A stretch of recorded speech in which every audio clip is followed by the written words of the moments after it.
Hello, and welcome to Item Tutorials. In this video, we'll show you how to efficiently complete a batch inventory movement task from start to finish.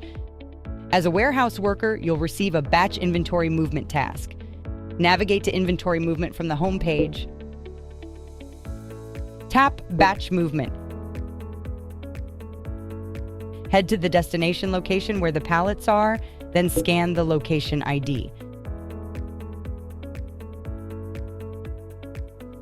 Scan all the pallet IDs that need to be moved, or tap the toggle button to select all.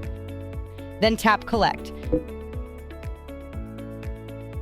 Deliver the collected inventory to the new destination location.